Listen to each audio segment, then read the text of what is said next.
Hey guys, Bic Mitchum here, and welcome to the Bic Mitchum podcast. Today we got Robert Dyer here. Robert Dyer, how you doing? I'm doing fine. How are you? I'm very well. It's a pleasure to have you on the channel. As a community, we've watched your channel and we've made some memes. We get a lot of enjoyment out of your videos, so it'll be a treat for the community to hear what you have to say today. So we'll get right started here. How did reviewing food become a thing on YouTube for you? It all went back to the when I did the very first food related video, 2009, and Angus burger, I think, that came out from McDonald's. And I was actually doing more videos about the community in Montgomery County. And I just happened to upload this unboxing of the McDonald's Angus burger, and it got several thousand views. It was more than any other video I'd ever done. So not only does this seem to be a type of video people want to watch, but always been a big fan of fast food restaurants and the special menu items they have. This is something I'm interested in, something that else on the channel the YouTube audience seems to be interested in. So it was full interest that led me to start doing more reviews of fast food and local restaurants. So it brings up an interesting point that I kind of had there. Would you ever have considered the genre of your videos to be comedy, or was it more something serious that kind of turned funny? Like, how did that kind of? Because you sounds like you kind of started out as serious, but the tones as your videos progress seem to be more comedic. Yeah, I think it was both myself as a creative person because I a writer and a musician, and so I have a lot of uh,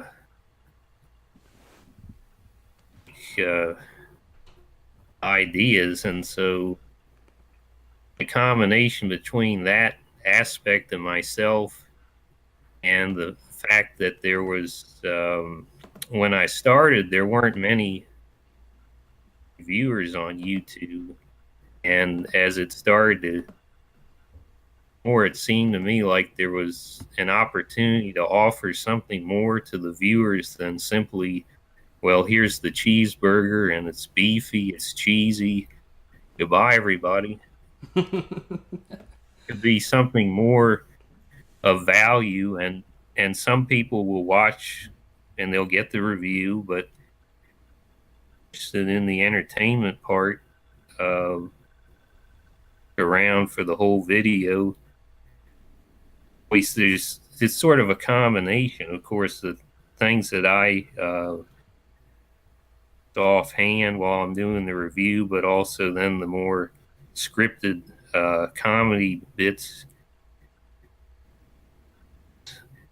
Again, it was sort of a combination of what I wanted to do, plus the fact that I thought it gives the viewer another reason to tune in among the cacophony of fast food reviews out there.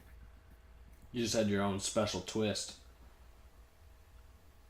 Uh, and obviously it is with the backdrops and the format and the characters. It's going to mistake it for another channel. In other words, I love that backdrop, the the Star Wars one that you have. Where did you get that, by the way? I think most every backdrop has simply been this lo-fi, low budget channel. It's they've mostly all been a paper I've picked up at the drugstore, and I think that one was from Giant, which is a local grocery store chain here. The Star Wars wrapping paper, and I just grabbed it, and being a huge Star Wars fan, that So perfect thing. And no, it's great. I love it. And the next thing I wanted to ask about is the idea of Tarnation Bob. Where did that come from, and what did that kind of happen by accident, or did that just sort of, or was that a planned character, I guess, on your channel? yeah, it was an intentional planned character, but it kind of reminds me a little bit, like in something like Star Trek. If you watch the episode of Star Trek with Spock, the actual series episode, you notice that the character is a little bit different the way he plays it. And that sort of phenomenon happened with Tarnation Bob, because if you go back to his very first appearance, be on a playlist, but I'm not sure. Um, I'm trying to remember what the product was where he first appears, but a different voice. He didn't have that more hyped up voice, and but he was still a very off kilter guy. Kind of evolved from this, and he sort. I think he started off as, I'd say, let's go to our expert for him to weigh in on something. But he's really a hybrid composite of a number of different uh, characters and people that sort of uh, fused together into this one guy. About like the real, he has an aspect of very pretentious local news anchors I've heard over the years.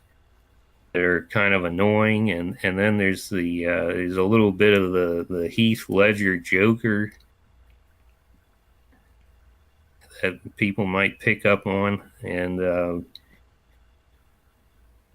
also the sort of the popular culture kind of sort of, I guess you'd say, like the antagonist, who's more like the protagonist of the Walter Whites and those kind of people all just sort of jammed together, and he's really sort of a commentary on and society today, but in a very subtle way. And was he something that you, when you added him, the comments they requested to bring him back? Is that kind of what brought him back, or did you throw him in a few times before he became a popular icon on your channel? Did have a more sporadic appearance schedule initially, and then people started asking for him in the comments, and I didn't really want to overuse him, but on the other hand, people say, it's kind of a fine line. That there are people who don't like Tarnation Bob, who have, I guess, a different angle that they're coming from to the channel. Understand that, and certainly appreciate them sticking around through the segment, or they can fast forward if they want. But then there's another group just as loud, and I think larger, who will say, if he doesn't appear, where was he? It's when he doesn't appear, it's either it's something where it didn't really work. Like like if I do a book review, he doesn't usually appear, and sometimes, because I try to have a pretty high standard for him, in that if I'm not laughing about what he said, I will just kill the segment because it's just not good enough. I don't want to put something up just for the sake of him appearing. So he did just become a regular character, and I thought it just adds something more to the channel. It's not just me talking for. Nice. The next, I mentioned in our before we started recording that one of my favorite episodes, the first episode I ever watched was the Lunchables hot dog, and it's definitely I could watch it over and over again. I could get a laugh. Just watching you apply the ketchup and mustard is it just I can remember myself just like laughing very hard at that that video. Are there times when you rewatch your videos that you find yourself laughing a lot at them, or do you have more of a like a serious approach to them? It's I so, as you know, sometimes things will go wrong. Lunchables. I remember the Capri Sun drink exploded just like it did when I was a kid. When you put the design of it, the straw goes in, or there's another Lunchable video where the Starburst candy it just disappeared at some point during the review, and I literally never found it. Beamed up to another planet or something.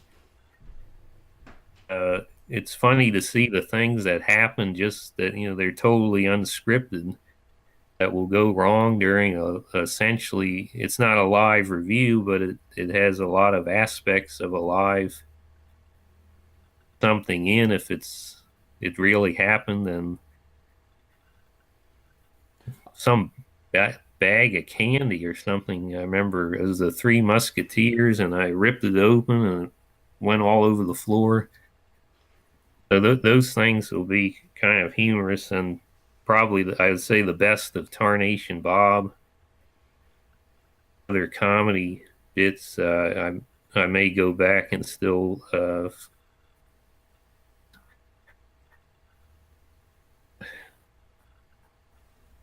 the greatest hits.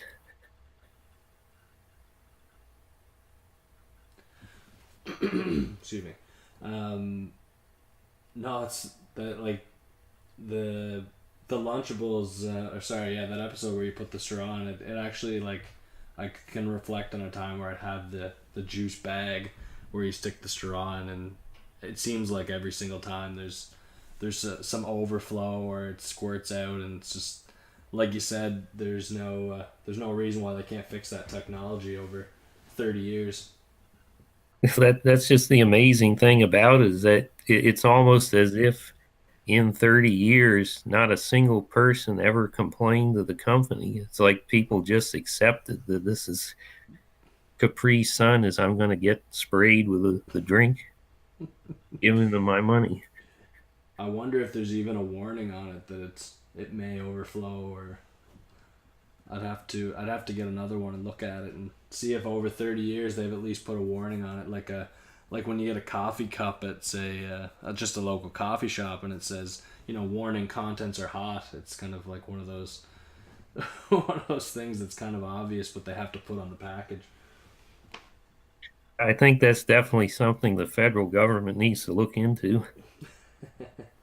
For sure. How long would you say it takes to produce an episode? It can really vary. I'd say the typical fast food review is going to be probably about 40 minutes in terms of setup, and then actually shooting the review, shooting the close ups, and getting all the how many segments or what goes wrong. But I'd say it's typically about 40 minutes.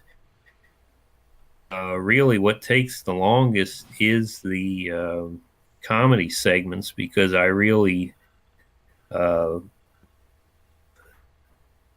a lot of effort because you get writer's block and to come up with, particularly during those Christmas countdowns when he appeared every night, it really becomes a major challenge to come up with something that is going to actually be funny night after night. Times we'll spend as many as 2 or 3 days working up a script for Tarnation Bob. So that tends to be the longest part. And I'd say the other ones that tend to be long are the movie reviews because it's very difficult to a 2 hour plus movie into a short. I know here in the D area, we had a movie critic when I was a kid growing up named Arch Campbell, and he was on the local news, and he would be able to do a movie review in like 30 or 60 seconds. But that's really a skill to be able to do that, and that's too short for I really want to talk about some of the that you wouldn't get in a television review of a movie like Star Wars, and so but those tend to about an hour, I would say, to try to gather the thoughts and try to put it into some coherent. Uh, You have a review of The Last Jedi on your channel, which I really enjoyed. What direction do you see Episode 9 going in? What's your big prediction? order. Well, I would say at this point, like a lot of people, I think expectations are actually going to be pretty low because the fans in The Last Jedi. Whereas this one, I mean, I would say this was probably I was the most excited going into the theater for just about any movie in my life. Maybe Return of the Jedi, maybe Tron Legacy would be the other ones, and I think also the Civil War, the Captain America trilogy so far, in terms of excitement going in, and then just to get kneecapped by Ryan Johnson is going in. They're probably going to benefit from the fact that people are going to have low expectations. Online speculation is pretty much for naught. People are going to talk about it, but I don't think people are going to get emotionally invested. What is Ray going to do in the next movie? Who is she? And now I think people are going to be coming in with lower expectations. So yeah, I think they're probably going to try to course correct in some way, particularly because I'm somebody that I am not a fan of J.J. Abrams, fan of his directing style, but I think he did a fantastic job with The Force Awakens, and even though I didn't think he would, is that in some way he's going to try to throw a bone to the fans and try to, but I doubt it's going to be in the really decisive way that we wanted to see it. Lost an episode here, so how much can you fit into this final chapter? You can't have Ray Palpatine go bad at full length. I've seen had they followed some rising storyline like that with the second one. So is probably going to be a predictable conclusion that is not going to shock people very much, unless they really save this trilogy. Probably going to be disappointing compared to what it could have been, which would have been really exciting, I think. I think what's gonna happen. I think a lot. I think people are gonna watch episode 9, but I think this really kind of moving forward. I don't think, and even like the end of the Star Wars set or Skywalker saga is a big part of this too. Is that I don't think it could ever set up an episode 10, 11, 12 trilogy. I don't think like the Finn and Rose storyline. I think is kind of.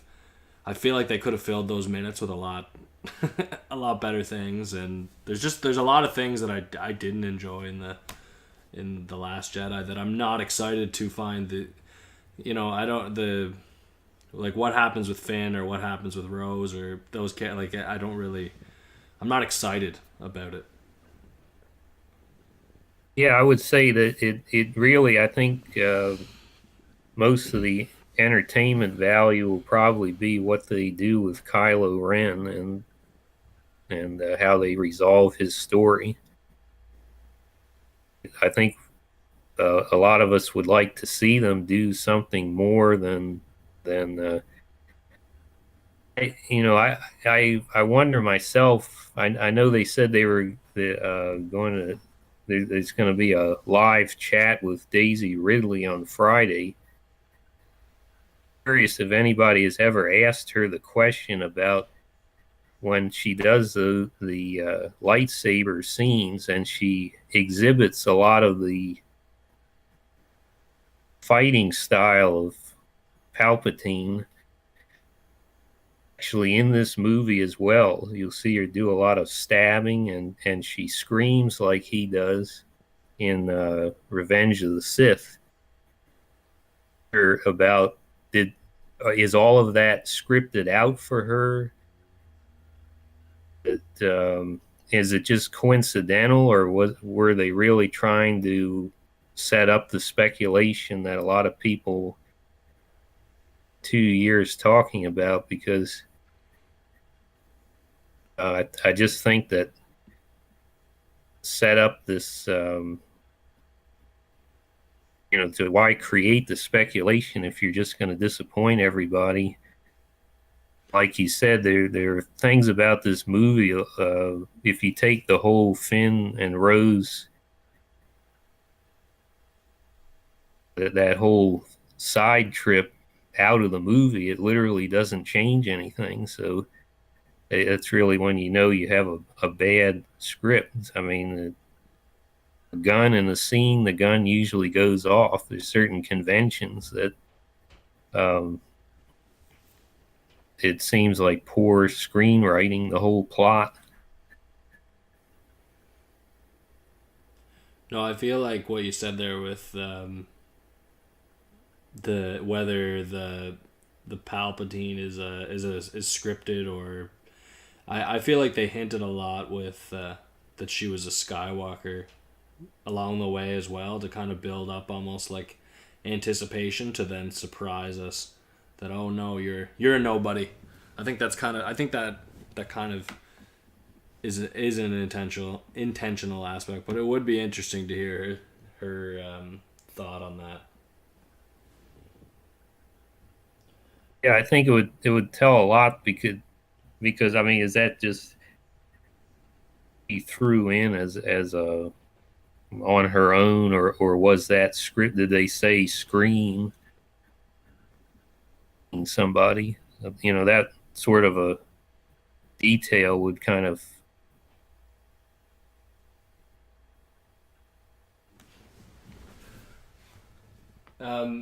So let's move on a little bit again here to. I'm just curious if with the food products that you purchase, is there ever anything that you buy for one of your reviews that you catch yourself buying repeatedly after? Like, is there anything you ever get hooked on, or something you bought just to review it, and then it becomes something you purchase all the time? Well, I would say the most recent one I think was the Doritos Crunch Nuts. They were really good when I did the review. I just found myself later on. I more, and it's sort of a regular snack. I think that things I wonder when they a lot of the what I call the food police and the fun police, that you know, a lot of the conspiracy theories about um, packaged food and processed food and SG, and that there's a sort of a hint that addictive things are put in a lot of the junk food or fast food to get people hooked on it. And I would say that it's interesting because that sometimes I remember the cheeseburger Doritos.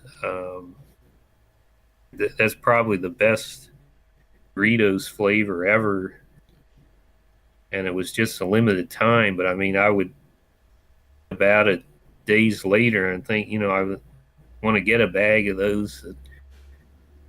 Laugh about it that you know, sometimes it seems like there maybe is something in some of these things that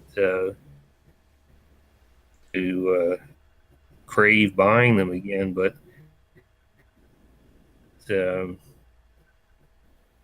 yeah, there definitely are things that I review, both snacks and fast food. I mean, I think I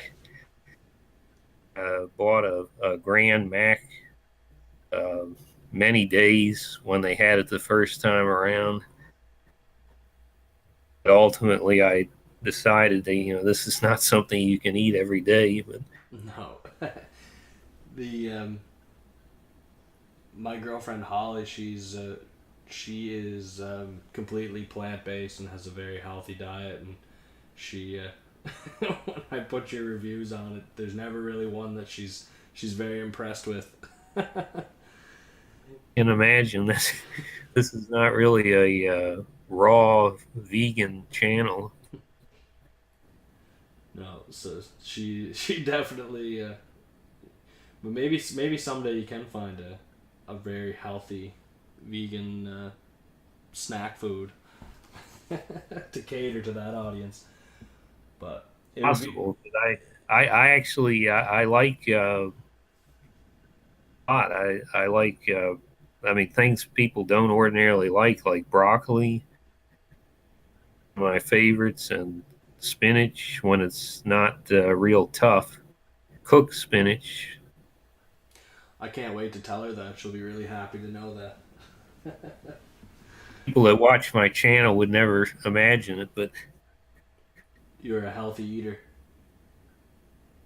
it really the perception is, and actually you do see, as you probably know, that there are people who do the reviews every day, and they're eating these big fast food meals, and I don't know how they do it, but um, you could get by eating the right things at McDonald's. Uh, Still wouldn't be, you know, the amount of sodium and everything is. People would get the impression like I'm only eating fast food, but I actually, it's probably the minority of what I eat in a week's time. No, that's it's certainly. I do see the channels you're talking about, and they if you do watch them over time, you do see them get slightly larger as time goes on. I don't know how they could keep up with it. I Um, don't. Next question I had was I know you have an interest in politics and actually are involved in politics. Does your YouTube channel ever conflict with that? Well, it's actually fit in. It's kind of been an eclectic channel from the beginning, and that was it was the political things or the Montgomery County related things were sort of the main focus of the channel. Now there's who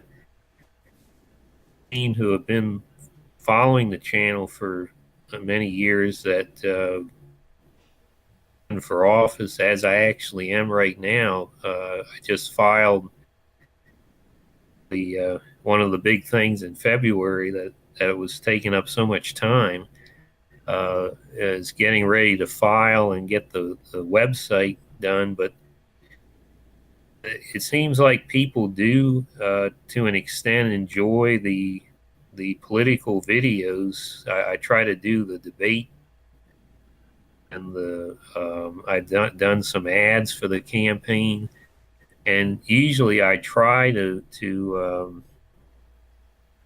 as far as a public speaker, I try to make it somewhat entertaining or uh, compelling in some way because the topics can be very budget and so forth. So I do throw in a zinger here and there, and um, in the videos in the past from the campaigns, there is a good amount of occasional comedy or so it does seem to fit in pretty well to the channel. And uh, to some extent the fast food reviews, in I don't explicitly say it, but political statement in itself, because it's really confronting this idea that the government will tell us what to eat, and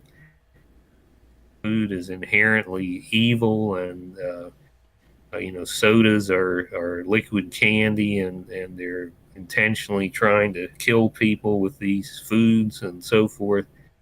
Um, a, a subtle political statement in itself, something that I think is very all American and American as you can get, McDonald's and KFC and so forth. So this fit together pretty well. And of course, you always get my little commentary on the tax situation with every fast food receipt.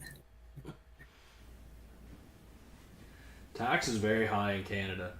That's where we're from. It's 15% on fast food. So that I don't know if where you're at what the tax rate is, but it's very high. Yeah, I guess we're squeaking by with the a much lower 6%, but they get us on. I don't know how they do all the local and provincial taxes in Canada, but they for every little thing, because you get that 6% on the fast food takeout, cell phone tax. Um, they have a energy tax, a property tax, of course, and the rain here. They literally, we estimated that this much rain fell on your property in the last year. Pay us this amount. Oh, Incredible. I think the air will be next. yeah, ours is just one standard tax rate, harmonized sales tax. It's called HST, and it used to be split so that there was provincial and federal tax, but now it's kind of all into one. So that it used to be you wouldn't get it would only be 5% on clothing and certain items, but now it's 15% on everything. That's kind of, I guess, how they get you. They also here they do a what they call a piggyback tax, where you actually, it's something that's rare in America, but they do it here.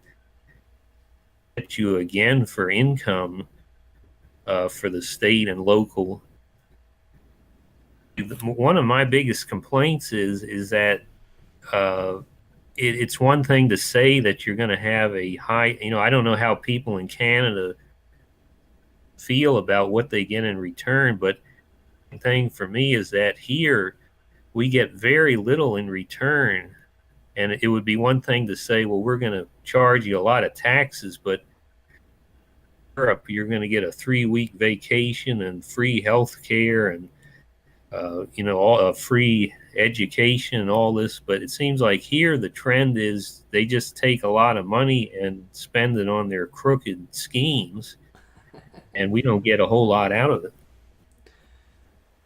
Yeah, that's one thing I hear a lot is the comparison to of Canada to the states with free healthcare.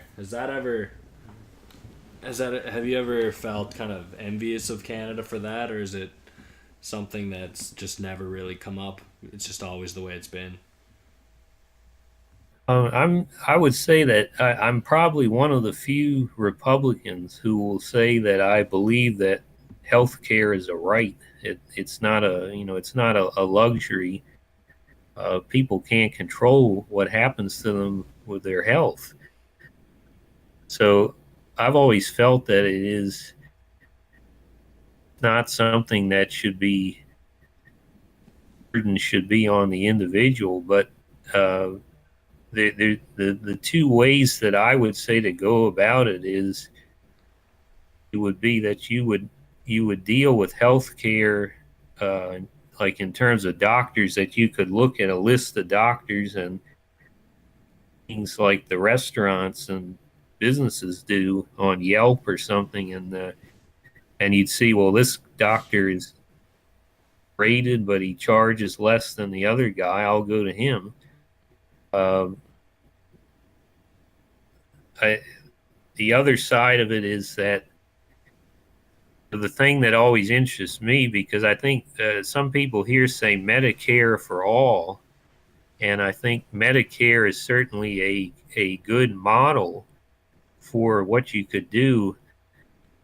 Worries me, and that I've looked at the Canadian. I know we hear from the UK about the wait periods, and people are going months, they can't have an operation. Heard some people in Canada say that they do have waiting periods. Absolutely. That's the thing that concerns me, because I, I would like to do things as much based on the market as possible, but and I think here we made this. I don't know how much people pay attention up there to our escapades. Mistake they made with Obamacare is that um, the viable way that you have to do that is that they did not give a public option. And so what happened was, I mean, this was all by design, of course, because if you saw how much the healthcare lobbyists spent to get Obamacare the way it came out, is that this ended up being a huge payday for the insurance companies, where where there is no public option. So that is the thing where the government would offer a plan, and it would be sort of like Medicare, and because it's the government, lower amount than what a fat cat insurance company is going to charge. And is that without that, to keep the rates low, they ended up with a system where the companies now had a bigger audience because everybody was forced to buy health insurance, but there was no controlling options. So basically, it was as bad or worse as what we were switching from. So up being an explosive issue in the big election a couple of years ago.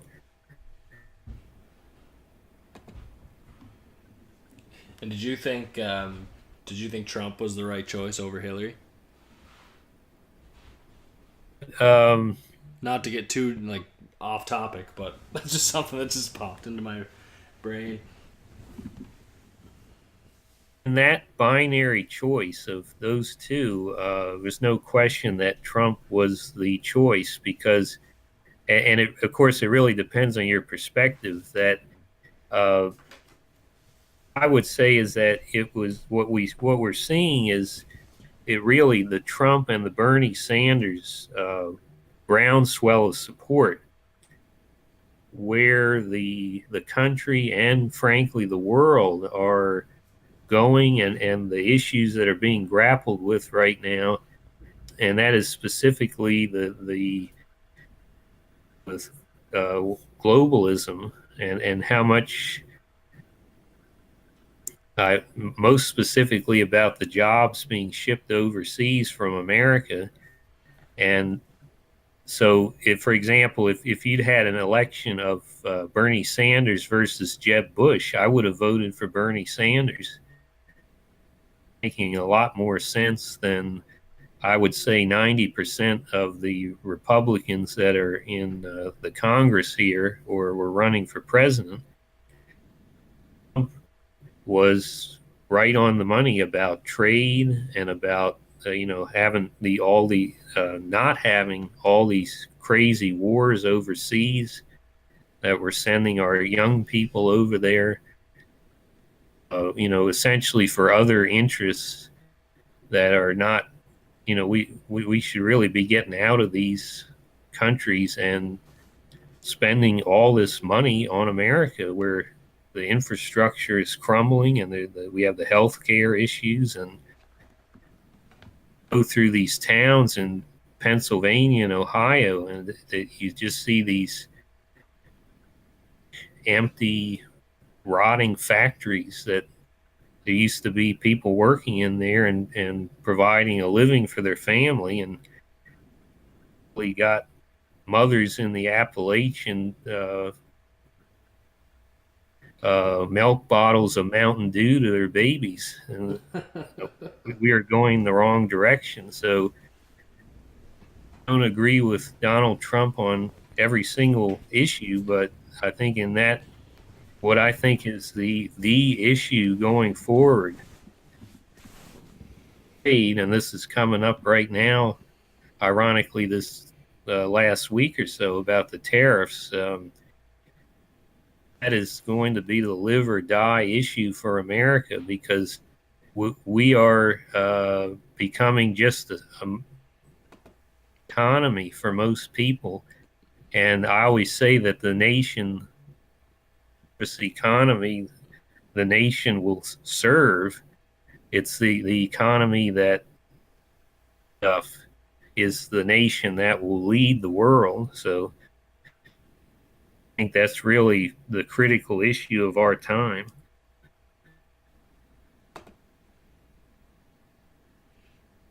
And one more thing I had on politics is how many more of the issues are we going to have before we get a solution to the gun problem?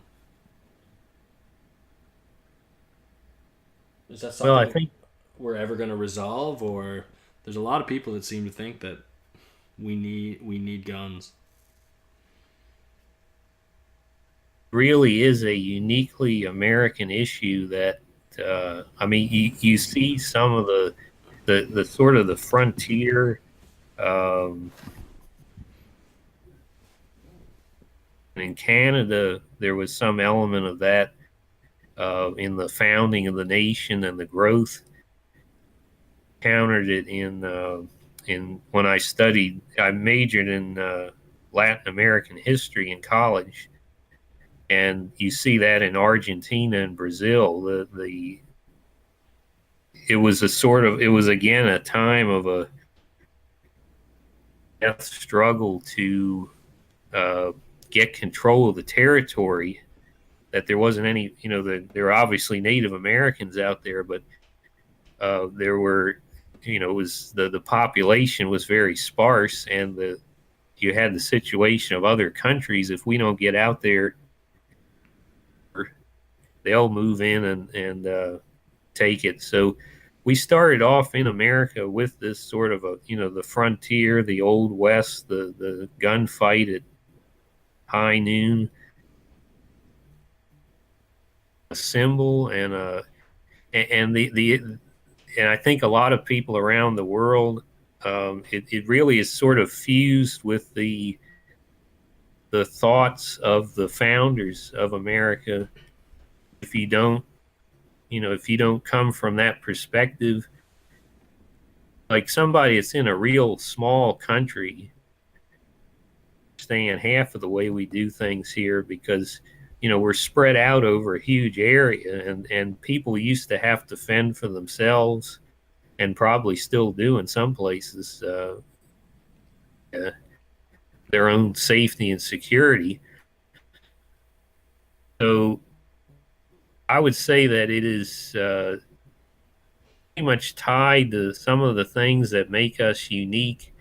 And I think the fact that there's probably Canada is the next pretty close to us, I would say, in terms of your personal freedom of speech. And but if you look at some of the places in Europe, I mean, there's and you get into these leaderships and other places around the world. You can't say things I say in my videos about the county council. You can't speak. There are things you can say in Europe that'll get you thrown in jail.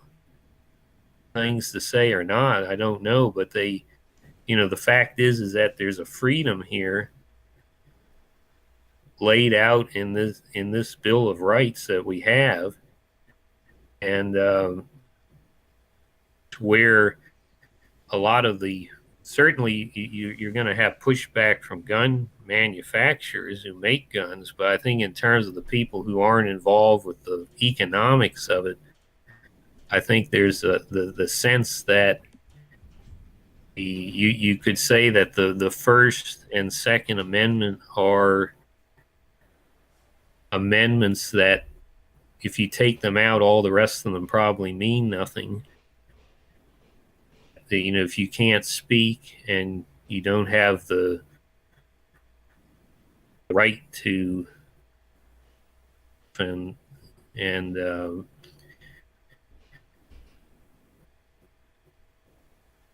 crux of the Bill of Rights. So I think politically that's where the pushback comes from. And on the other hand, you have this situation with these shootings becoming just a phenomenon, and there's a lot of questions about. I mean, I don't think anybody is going to say that is demonstrably shown to be that they should be going out to buy a weapon. So I think, like a lot of things, there are certain this that I think probably will be addressed. But the larger issue about when we're going to have the government knock on the door and guns away, I'm not very. I have my doubts that that's going to get very far.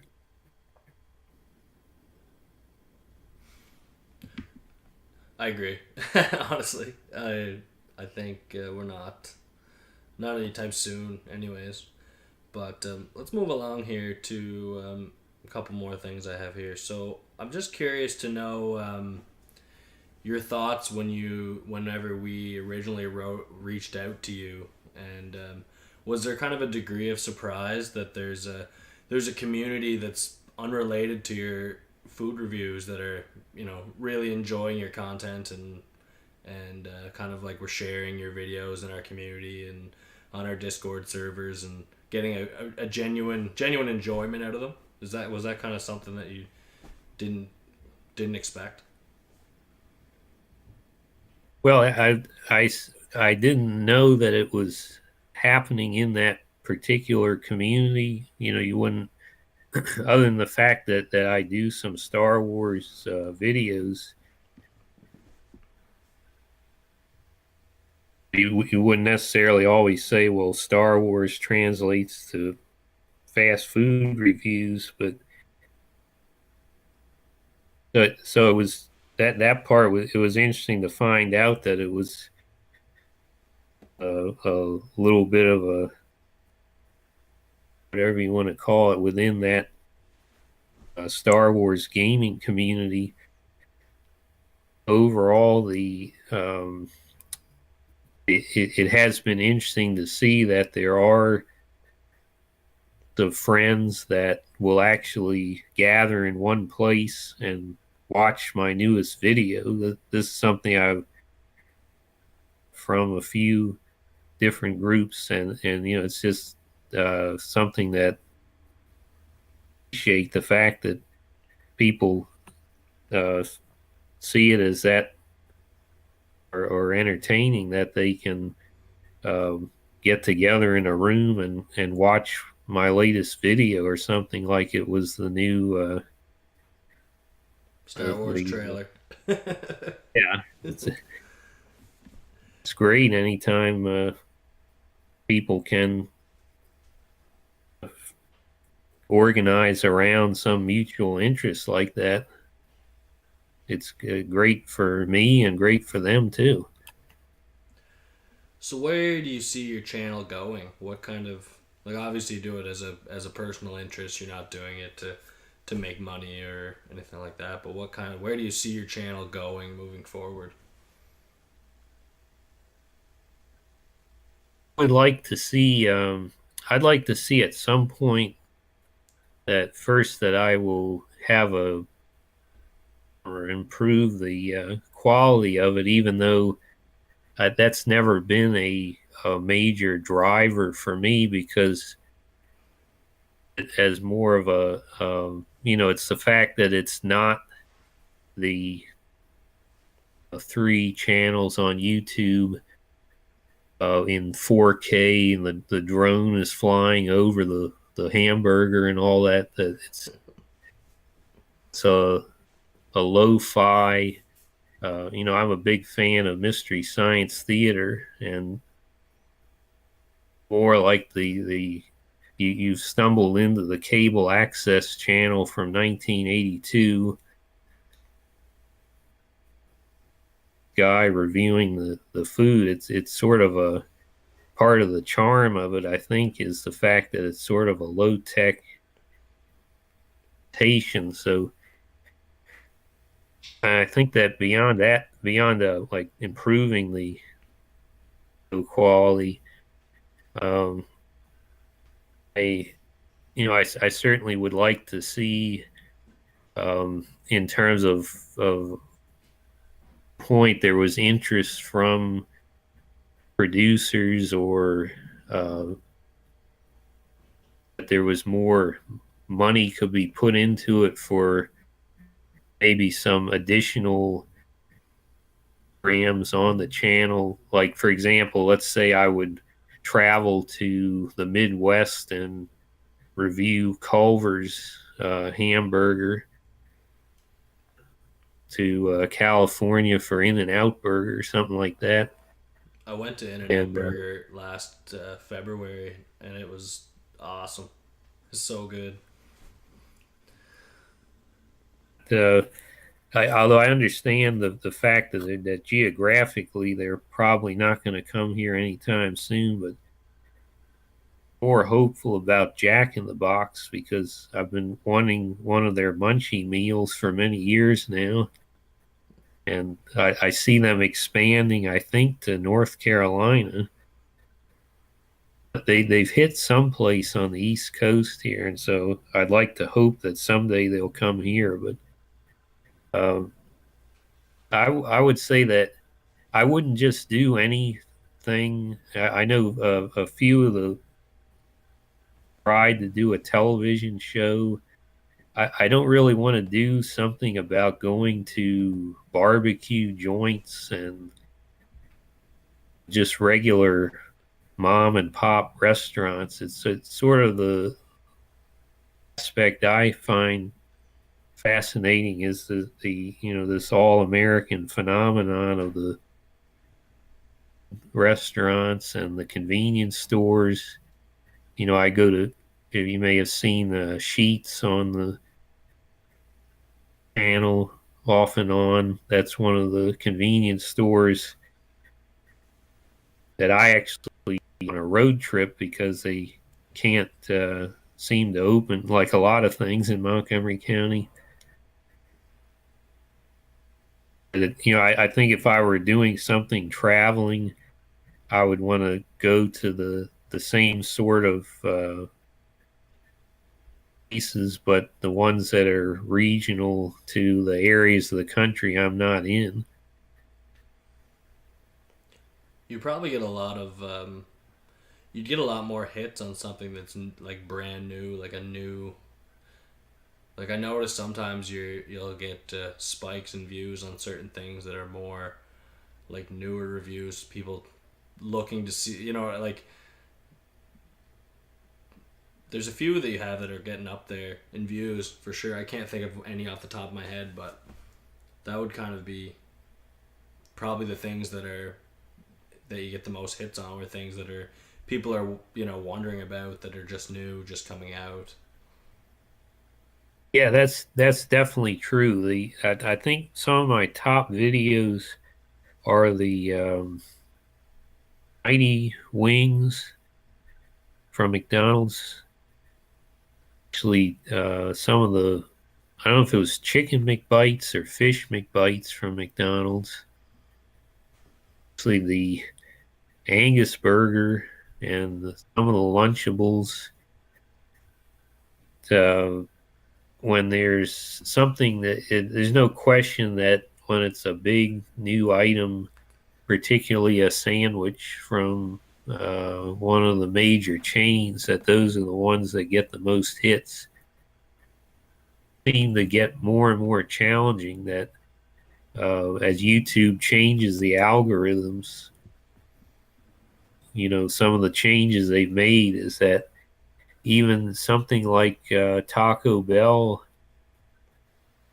those the loaded fries version recently, that was sort of crawling along in views, and for a Taco Bell video, that's very unusual. So I think that it kind of in a way it is the sort of products that if I want to do sometimes I will go ahead and do something even though I know it's not going to get very many views, just because I like the product or I think people watching will be interested in it. But a die-hard group of probably about 500 to people who just religiously watch the channel through daily through the Christmas countdown, wider audience that really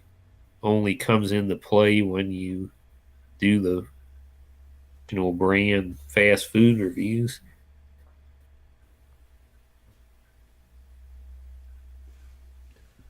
So what is your go-to when you go to McDonald's? What would be your go-to?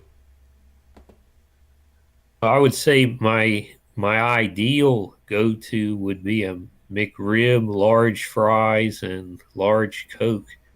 But because we haven't had McRib here for 6 years, I think at this point it's probably going to be a Big Mac, large fries, and large Coke. At the moment, I would probably get a Grand Mac. I haven't had a chance to get the Grand Mac in this latest run because they had a very special on that when it came out the first time. I'm hoping they still have that, but put the old fashioned uh, in there. But yeah, I think it would Mac. Nice.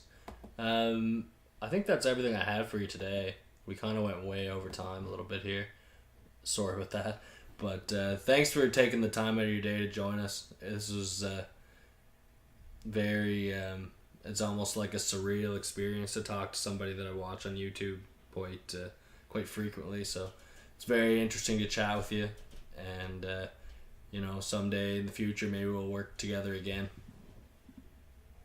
Yeah, that would be great, and I certainly appreciate your patience in getting this schedule, because I think it was literally maybe harder than getting George Lucas himself to come on at some point here. But No, it's we're patient. We realize that everybody has lives and stuff, and this is very low on the priority scale. So I appreciate you coming on. Thank you.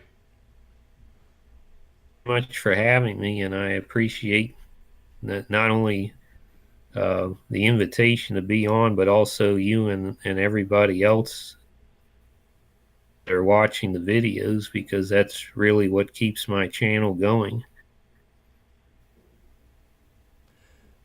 All right, great. Thanks a lot for coming. See you later. Goodbye, everybody.